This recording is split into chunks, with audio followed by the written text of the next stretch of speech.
Quais são as perguntas comuns que os caras ou as minas fazem pra você? Tipo assim, vou dizer o que falam pra mim. Como que é ir na praia? E se o pinto ficar duro? Sim. Eu escuto muito isso. E aí, às vezes, eu fico sem paciência de explicar. Porque eu já recebi tanta visita. Só que eu tenho a consciência de que, pra mim, é a vez número 300. Pra pessoa, às vezes, é a É primeira, a né? primeira. Como que é quando chega esse tipo de Ah, a mesma pergunta? coisa. Eu É? sou fotógrafo e há muito tempo com o de nu e desenho. Então Sim. tem um monte de outras coisas que a arte meio que dá uma justificada para que a hora que as pessoas procuram, ela já acha que está mais ou menos ligada com aquilo. Mas também tem essa hora do simplesmente o café, a visita à sua casa, o amigo. Porque é diferente, né? Um amigo que você nunca teve. É. Você é amigo, mas nunca teve uma experiência naturista e de repente você está com aquele amigo junto com outros é interessante também. Cara, E você está falando disso, não é a praia, não está indo à praia, mas a pessoa fica também querendo se espelhar nas suas experiências, que você vire a pessoa é. que coloque ele num mundo diferente, que abriu para ele, que ele se sente Nossa. mais livre. Mas isso dá umas ciladinhas. Tá? Algumas são boas, assim. Eu tava dando aula numa escola e eu contei pros professores e professoras bem assim: ah, cara, não, eu recebo uma galera pelada em casa, mas quando eu quero também. Eu vou lá e falar assim: ah, hoje eu tô a fim de tomar um café pelado, quem vem? E geralmente tem. E o diretor da escola chegou assim: tu me convida? Isso foi numa sexta-feira. Falei: cara, não tem nem cara pra te convidar, porque eu vou. Não vai ser esse final de semana. Você vai passar sábado, domingo, segunda criando na tua cabeça o que que é um café. E o café, às vezes, é até triste, porque é o banal. É eu passar um café e te. Conversar sobre banalidade também, porque É. E aí ele foi numa quarta-feira, super tímido. Ah, o que que eu expliquei? Não se convida pra café. Funciona assim. Tá aí, tô. Posso ir? Pode. Ele fez isso numa quarta. Ficou tímido, demorou a tirar a roupa.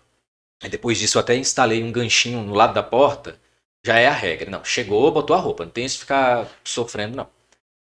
E aí ele me manda mensagem no sábado. Ele tinha ido na quarta, manda mensagem no sábado. Fala, cara, eu fiquei tão nervoso, Josué, aquele dia. Que legal. Ele não, eu falei, eu precisei falar com o professor de história e de inglês. Eles são meus amigos, eu precisei desabafar. Mas qual é o problema? Que bom, eles não, eles estão aqui, a gente quer ir. Ah, era sábado, eu tava fazendo faxina em casa, assim, zero condições de preparar café e tal.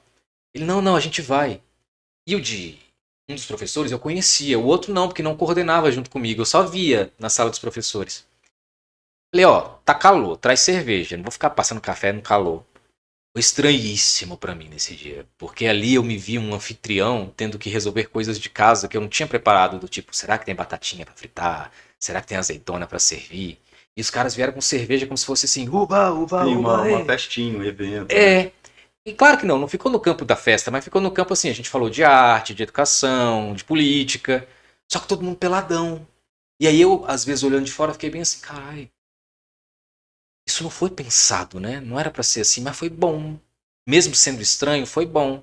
E aí a gente vai vivendo. É porque você poderia convidar justamente para tomar uma cerveja no fim de semana, e já que tem essa naturalidade de por que não você ficar pelado também, você É, não está convidando para tomar banho, nem para transar, nem é, para de outras fato. coisas que você tem que. Ah, não vou desenhar você, não tem nenhuma justificativa. Sim, É só porque não, eu acho, que entra aí. talvez. E quem é que pede pra você desenhar? É tipo uma encomenda que a pessoa fala assim: eu tenho uma obra do Arthur Escovino em casa. Eu acho muito massa falar pra todo mundo: não, isso aqui é uma obra que eu tenho do Arthur. O Arthur me desenhou. Quando eu fui a Santos, o Arthur me desenhou. Eu tenho muito orgulho, assim. Eu guardo dentro de um disco da Tieta, inclusive. Que legal. Que é pra nunca também amassar, né? Tá lá. Quem é que procura?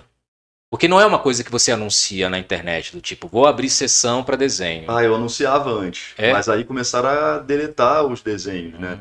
Hum, Até desenho era uma coisa que não, eu anuncio em outros lugares e pessoas que já conhecem há muito tempo. Por exemplo, eu tenho um trabalho que eu chamo de No Desafio, onde eu faço uma espécie de oficina, onde eu não estou ensinando ninguém a desenhar, mas eu estou promovendo maneiras de quem desenha e quem está sendo desenhado também estarem nus. É uma atividade naturista como todas aquelas que eu contei que a gente desenvolvia na Casa da Luz. E aí, antes, há muito tempo atrás, eu já fazia os desenhos de modelo vivo. entendi. Desde antes da faculdade, depois aquela coisa técnica de aprender a medir o corpo e tal. Só que eu queria meio que transformar isso numa coisa natural, como um café, como uma conversa, sabe? E aí eu entendi que isso poderia ser um trabalho no sentido de fazer essa oficina no desafio, fazer um trabalho onde eu visitava as pessoas, era diferente também de convidar ao meu Uhum. ateliê. Eu fiz em 2014 em São Paulo uma experiência que era a oficial estava no museu. E aquela que eu desenvolvia nas minhas redes era tipo assim, eu vou até a sua casa, levo o meu caderno de desenho, a gente conversa nu, como uma experiência nudista, naturista, tem gente que não gosta de falar naturista, Uhum. nudista nesse caso, e eu vou fazendo vários desenhos e depois eu te dou um desenho. E Entendi. eu tenho esses cadernos guardados como uma experiência. Tipo, da mesma maneira que eu fiz com as borboletas, porque eu não tinha uma pretensão, eu estava vivendo uma, uma pesquisa de processo processual, visitando pessoas, e depois eu fui oferecendo isso como um trabalho, uma vivência, uma Sim, experiência, sabe? E tem pessoas que compram os desenhos sem precisar posar para os desenhos também. Eu tenho vários desenhos. entendi. Então eu trabalho com isso desde 2005. Então a pessoa ela pode ter uma obra do Arthur em casa, claro, conversando com você, marcando, organizando tudo certinho, sendo desenhada ou adquirindo as obras que você já tem desses outros desenhos. Sim. Ah, que Só que legal. eu não tenho uma possibilidade de divulgar nada disso no Instagram Que porque eu vou ser caia. censurado. Eu acho muito chato essa É. coisa de. Eu acho chato isso. Eu não Mas na consigo nem. pandemia, tu fez um negócio massa. Você conseguiu vender muitas coleções suas, muitas obras.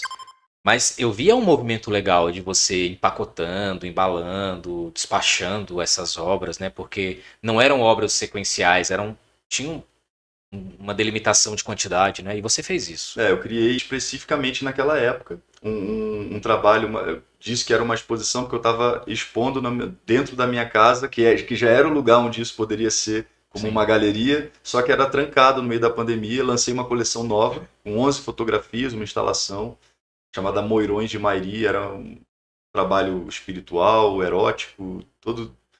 E aí eu vendia essas fotografias desse jeito, mandava para o Brasil inteiro, em caixas e não sei o que, foi bem legal. Só que você me lembrou de outra coisa. Eu faço desde muito tempo ou visitar a casa da pessoa para fazer a sessão de desenho, a sessão no desafio, mas na pandemia cresceu muito pelo Zoom, pelas mídias de câmera. Eu nunca tinha feito antes. Peraí, desenhar a pessoa nua pela internet? Sim, porque aí eu comecei a abrir isso para outros campos de artistas de todos os lugares do mundo. Então eu comecei a fazer amizade com gente na França, na Inglaterra, em todos os lugares onde tinham outros artistas e outras pessoas que gostavam de desenho nu, de pinturas, e aí comecei a trabalhar com isso. Era pouco, mas era em dólar, e aí a pessoa. Hum, Poucas vezes eu mandava o desenho original, muitas vezes era pela experiência. Trocava uma ideia no Zoom e eu desenhava, fazia uma sessão de 40 minutos com vários desenhos rápidos, sketches, e entendi. tem essa leveza também que eu prefiro. O que eu gosto com essas experiências são pessoas que não estão acostumadas a Hum, posar. Então elas não estão muito preparadas a ficar muito tempo numa posição. Eu também não estou afim de desenhar o femo do tamanho que é o femo. sim, Eu, sim. eu, eu fico livre também no meu desenho e começo a abrir para outros lugares, assim. Eu acho que você deve ter vivido isso também.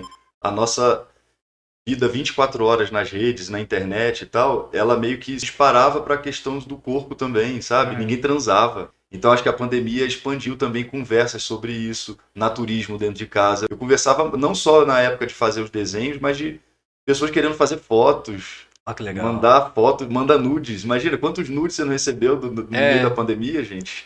isso é uma coisa legal. Assim, não tão legal, tá, gente? Calma. É, como a gente já tem o costume de não ficar de roupa e faz foto de boa, né? A galera que não tem muita experiência ou vivência com budismo, naturismo, elas ficam assim, ó, aqui é o peladão em casa, aqui é o peladão em casa. Aí tem uma hora que o direct do Instagram é uma galera pelada que eu nem pedi, que eu já não sei mais nem administrar. Assim. Então eu recebo assim, uma amiga que fala, ó, hoje eu tô peladona aqui fazendo comida. Eu não sei nem o que responder. Eu fico assim, ah, Ah, legal. que legal, É pô. legal, é Que legal. delícia. Mas imagina isso. Milhões. Bom, Pô,